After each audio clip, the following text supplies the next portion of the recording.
வணக்கம் நண்பர்களே. நாம இன்னைக்கு இந்த வீடியோல என்ன ஒரு முக்கியமான தகவலை பத்தி தெரிஞ்சு கொள்ள போறோம் அப்படின்னு சொல்லிட்டு பார்த்தீங்கன்னா, தாவேகா தலைவர் விஜயோட மனைவியான சங்கீதா விஜய் வந்து செங்கல்பட்டு குடும்ப நல நீதிமன்றத்தில குடுத்திருக்கிற அந்த விவாகரத்து மனு தான் இன்னைக்கு சோசியல் மீடியால ரொம்ப வைரலா போயிட்டு இருக்குது. அதுக்கு காரணம் வந்து அவரு அவருடைய அரசியல் நடவடிக்கைகளை இன்னைக்கு மொத்த அ நேஷனல் மீடியா அளவுக்கு வந்து ரொம்ப உற்று கவனிச்சுட்டு இருக்கிறதுனால, அவருடைய ஒவ்வொரு விஷயங்களும் இன்னைக்கு சோசியல் மீடியால வைரலா போயிட்டு இருக்குது. இதுக்கு காரணம் 2026 சட்டமன்ற தேர்தல்ல அவர் வந்து கலந்துக்க போறாரு. அதுல வந்து அவருடைய கட்சி பங்கேற்க போகுது அப்படிங்கிறதுக்கான முக்கிய காரணமே அதுதான்.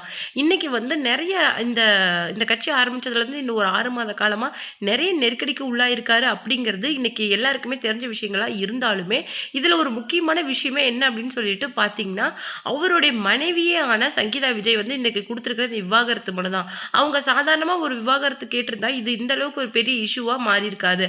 ஆனா, அவங்க மென்ஷன் பண்ண மாரி ஒரு நடிகை கூட தகாத உறவுல இருக்காங்க அப்படின்னு சொன்னது தான் இன்னைக்கு வந்து இந்த விஷயம் ரொம்ப வைரலா போனதுக்கு ஒரு முக்கிய காரணமா இருக்கு. அந்த நடிகை பத்தி என்ன தயவு செய்து கேட்காதீங்க. ஆனா என்ன அழுத்தம் தர பட்சத்துல இது தேவைப்பட்டா நான் வந்து அத பத்தி வெளியிட வேண்டியது இருக்கும். ஏன்னா நெறைய முக்கியமான ஆதாரங்கள் என்கிட்ட இருக்குது. அப்படிங்கிற மாரி சங்கீதா விஜய் வந்து சொல்லியிருக்காங்க. அதாவது அவர்கிட்ட வந்து நேரடியாவே இந்த விஷயத்த வேணாம் அப்படின்னு அவங்க சொல்லியிருக்காங்க. அதுக்கு வந்து இல்ல நான் விட்டுர்றேன். இதுலருந்து நான் வெளியில வந்துடுறேம்மா. இத பெருசு பண்ணாத அப்படின்னு சொல்லிட்டு ஆரம்ப காலத்துல சொல்லியிருக்காங்க. ஆனா அதுக்கப்புறமேலே கிட்டத்தட்ட வந்து கொஞ்சம் வருடங்களுக்கு முன்னாடியே வந்து அவங்க இந்த விஷயம் வந்து பெருசு பண்ணாத, குழந்தைங்களுக்காக இந்த விஷயத்த ஒரு ரொம்ப பெருசா பண்ணாதம்மா விட்டுடு அப்படிங்கிற மாரி சொல்லியிருக்காங்க. அதனால நான் கிட்டத்தட்ட 1 இயர்க்கு முன்னாடிலருந்தே அவளுக்கு டிவோர்ஸ் கேட்டுட்டு தான் இருக்கிறேன். இந்த விஷயம் வந்து அவர் வந்து இதுக்கு எந்த விதமான ரியாக்ஷனும் குடுக்காததை அடுத்து, இத நானே வந்து ஒரு மனுவா அன்னைக்கு கோர்ட்ல சப்மிட் பண்ண வேண்டியது வந்தது. 2021ல இருந்த எங்க 2 பேருக்கும் எந்த விதமான பேச்சுவார்த்தையும் கிடையாது. நாங்க ஒரே வீட்ல வசிச்சு வந்தாலும், நான் தான் குழந்தைங்கள அதிகமா பார்த்துக்குவேன். அவங்களுடைய ஃப்யூச்சர் கெரியர் அவங்க என்ன பண்ணிட்டு இருக்காங்க அப்படிங்கிறதுல நான் தான் ஈடுபாடு காட்டுவேன். ஆனா, அவரு வந்து என்னைக்கு வந்து இன்னைக்கு திரைத்துறையோட உச்சிக்கு போனாலோ, அப்பையிலருந்தே வந்து அவரு வந்து குடும்பத்த கவனிக்கிறது கிடையாது. எங்க 2 பேருக்கும் எந்த பேச்சுவார்த்தையும் கிடையாது. எந்த பிசிக்கல் ரிலேஷன்ஷிப்பும் கிடையாது. நாங்க 2 பேருமே தனித்தனியா தான் வாழ்ந்துட்டு இருக்கோம். நாங்க மனதளவுல நாங்க எப்பயோ பிரிஞ்சுட்டோம். ஆனா, இப்போ தான் வந்து நானு அஃபிஷியலா வந்து டிவோர்ஸ் கேட்கிறேன் அப்படின்னு சொல்லிட்டு ரொம்ப வ ரொம்ப வந்து வருத்தமா சொல்லியிருந்தாங்க. இதுல ஒரு முக்கியமான விஷயமே அவங்கள பத்தி அ அவருடைய மாமனாரான சந்திரசேகர் சொன்ன ஒரு விஷயம் தான் இன்னைக்கு சோசியல் மீடியால எல்லாரையுமே கலக்கமட வச்சிருக்குது. அதாவது சங்கீதா மாதிரி ஒரு பொண்ண வந்து நம்மளால பார்க்கவே முடியாது. அதாவது ஒரு பொறுமையின் சிகரம் அப்படின்னு சொல்லுவாங்கல்ல, அதுக்கு ஒரு எடுத்துக்காட்டே சங்கீதா தான். எல்லாருமே வந்து வீட்ல வேலைக்காரங்க இருப்பாங்க நெறைய பேரு. ஆனா லேடீஸ் கப் போறது அந்த மாரி நெறைய விஷயங்கள் வந்து இன்னைக்கு இந்த மாரி பெரிய பாப்புலரான ஃபீல்ட்ல இருக்கிறவங்களுக்கு ஹாபியே இந்த லேடீஸ் கப் போறது. அதுக்கப்புறமேலு நெறைய சாரி வாங்குறது, பர்ச்சேஸ் பண்றது இந்த மாரி நெறைய இருந்தாலும், இதிலிருந்து மொத்தமா மாறுபட்டவங்க தான் சங்கீதா விஜய். தன்னுடைய குழந்தைங்க தண்ணி கேட்டா கூட அவங்களே தான் போய் எடுத்துட்டு வந்து குடுப்பாங்க. குழந்தைங்கள்னு விஷயம்னு வந்துட்டா, அதுல முழுக்க முழுக்க தன்னுடைய கவனத்த செலுத்துறது தான் அவங்களுடைய முதல் வேலையா இருக்கும். அப்படின்னு வந்து சொல்லியிருக்காங்க. அதே மாதிரி ஷோபாவும் என்ன சொல்லியிருக்காங்கன்னா, அவங்களுடைய மருமகளான சங்கீதாவ அவங்க கீதா அப்படின்னு தான் கூப்பிடுவாங்களாம். அவங்க என்ன சொல்லியிருக்காங்க அப்படின்னு சொல்லிட்டு பார்த்தீங்கன்னா, நான் வந்து அவங்கள அதிகமா கீதா அப்படின்னு தான் சொல்லுவேன். கீதா மாரி வந்து ஒரு பொண்ண யாராலயுமே பார்க்க முடியாது. அதாவது விஜய ஆரம்ப காலத்துல அவர் டேக் கேர் பண்ணிக்கிறத பார்த்து எனக்கு அவ்ளோ சந்தோஷமா இருக்கும். அதாவது என்ன விட யாருமே விஜய டேக் கேர் பண்ண முடியாது அப்படிங்கிற ஒரு அந்த பொசசிவ்னஸ் வந்து என்கிட்ட ஆரம்ப காலத்துலேருந்தே இருக்குது. ஆனா கீதா வந்து அவங்க விஜய் கிட்ட நடந்துக்கிறத பார்த்து எனக்கு ரொம்ப ஆச்சரியமா இருந்தது. ஏன்னா விஜய் வந்து ரொம்ப பொறுமை. அத விட பொறுமை வந்து கீதா. அவன் வந்து விஜயோட அந்த ஒவ்வொரு அசைவுகளையும் முன்கூட்டியே கவனிச்சு, அவருக்கு இதுதான் தேவைப்படுது அப்படின்னு சொல்லிட்டு அவ கண்ணாலேயே புரிஞ்சுகிட்டு செய்வா. எனக்கு அது அவங்களுடைய அந்த லவ் மொமெண்ட்ஸ பார்க்க பார்க்க ரொம்ப ஆசையா இருக்கும். நான் உண்மையிலேயே அவங்க அவங்க குடும்பம் நடத்துற அழக பார்க்க பார்க்க எனக்கு ரொம்ப சந்தோஷமா இருக்கும். ஆரம்ப காலத்துல கீதாவும், விஜயும் இருந்த சந்தோஷங்களுக்கு அளவே இருக்காது.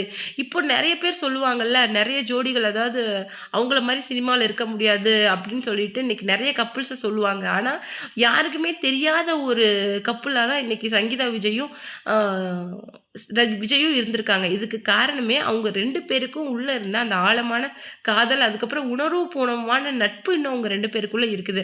அதனால தான் ஒருத்தருக்கு ஒருத்தர் ரொம்ப மரியாதையா நடத்திக்கிறாங்க அப்படின்னு சொல்லியிருக்காங்க.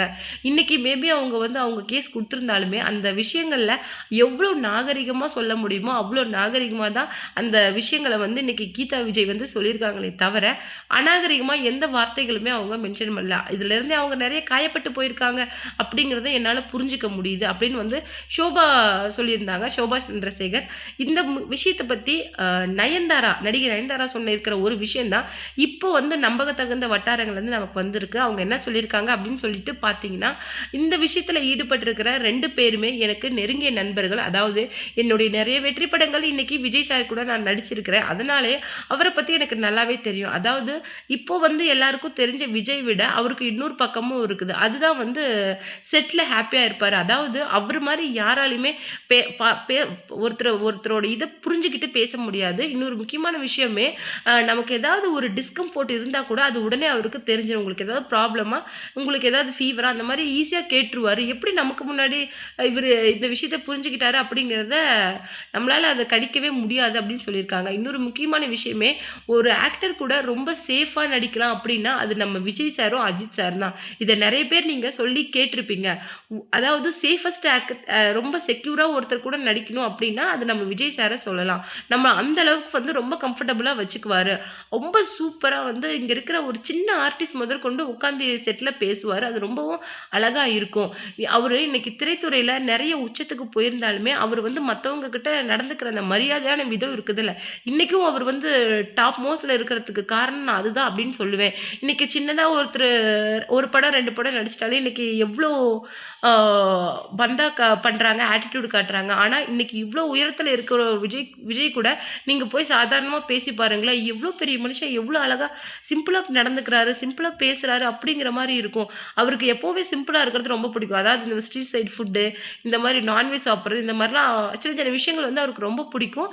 ஆனா தான் இருக்கிற அந்த இடத்துக்கு மரியாதை குடுக்குற விதமா நெறைய விஷயங்கள அவர் பண்ணுனாலுமே, அவருடைய இன்னொரு சைட வந்து யாரும் அதிகமா பார்த்திருக்க மாட்டாங்க. மோஸ்ட்லி அந்த சைட யாராவது பார்த்துட்டாங்கன்னா, அவங்க அவருடைய ஃபேன் ஆகுறதுல எந்த ஒரு ஆச்சரியமுமே கிடையாது. இன்னைக்கு மோஸ்ட்லி அவங்களுடைய ஃபேனா இருக்கிறவங்க எல்லாருமே இன்னைக்கு விஜய் சாரோட அந்த இன்னொரு முகத்த பார்த்து தான் இருந்திருப்பாங்க. இன்னைக்கு வந்து இவரு படிப்படியா உயர உயர தன்கிட்ட ஒரு அமைதிய அவர் ஏற்படுத்தியிருக்கலாம். ஆனா, அவர்கிட்ட இருக்கிற அந்த ஜோவியலான அந்த விஜய் வந்து அவருக்குள்ளேயே தான் இருக்காங்க அப்படின்னு சொல்லிட்டு நடிகை நயன்தாரா சொல்லியிருக்காங்க. அது மட்டும் கிடையாது. நடிகர்கள், ஃப்ரெண்ட்ஸ் அப்படிங்கிறது மத்தவங்களுக்கு தப்பா தெரிஞ்சாலும், இந்த வட்டாரத்த பொறுத்தவரைக்கும் எங்களுக்கு நல்லாவே தெரியும். ஒருத்தர் கூட கண்டிப்பா நட்பா பழகி தான் ஆகணும். அப்பதானே அவங்க 2 பேருக்கும் நல்ல கெமிஸ்ட்ரி இருக்கும். அந்த படத்துல கிட்டத்தட்ட எனக்கே அவர் கூட 2, 3 வெற்றி படங்கள் இருக்கு. இன்னைக்கு த்ரிஷாவுக்கு கிட்டத்தட்ட 4, 5 வெற்றி படங்கள் அவர் கூட நடிச்சு முடிச்சிருக்கிறாங்க. ஸோ எங்களுக்குள்ள இருக்கிறது ஒரு ஹெல்த்தி பாண்ட். அத வந்து வெளியிலேருந்து பார்க்குறவங்களுக்கு தப்பா தெரியும். அத நம்ம எந்த மாதிரி விளக்க முயற்சி பண்ணனாலும் அது தப்பா தான் போய் முடியும். என்னுடைய உறவு இதுதான் அவர் கூட அப்படின்னு சொல்லிட்டு யாருமே எடுத்து புரிய வைக்க முடியாது. இந்த விஷயங்கள அப்படி அப்படியே விட்டுறது தான் அவங்களுக்கு நல்லது. இத அதிகமா பேசுற பட்சத்துல இது வந்து எல்லாருக்குமே ஒரு தர்ம சங்கடத்த ஏற்படுத்தும். எல்லாருமே ஒரு எம்பாரசிங்கான மொமெண்ட்ல ஆயிடும். இது மேபி ஒரு ஹஸ்பண்ட் அண்ட் வைஃப் மிஸ் அண்டர்ஸ்டாண்டிங்கே தவிர வேற எதுவும் கிடையாது. விஜய் சாரோட கரியர் அப்படிங்கிறது இன்னைக்கு ஒரு புதிய அத்தியாயத்த ஓப்பன் பண்ணி வச்சிருக்குது. இன்னைக்கு அதுல அவர் முழு வீச்சுல இறங்கியிருக்கிறாரு. நான் அவருக்கு வந்து அவருடைய இந்த திரைப்பயணத்த முடிச்சுட்டு இன்னைக்கு இந்த அரசியல் பயணத்த தொடங்கும்போதே நான் அவருக்கு வாழ்த்துக்கள் சொல்லியிருந்தேன். அதே மாதிரி இன்னைக்கு நெறைய இஷ்யூவ சந்திச்சுட்டு இன்னைக்கு கடைசியா ஃபேமிலி இஷ்யூக்கு வந்திருக்காரு. ஆனா எதுவுமே அவர கண்டிப்பா வந்து பாதிக்காதுன்னு நான் கண்டிப்பா சொல்வேன். ஏன்னா, அவருக்குள்ள இருக்கிற அந்த இன்னர் ஸ்ட்ரென்த் அப்படின்னு ஒரு விஷயம் இருக்குதுல்ல, அது வந்து உண்மையிலேயே ஒரு அசைக்க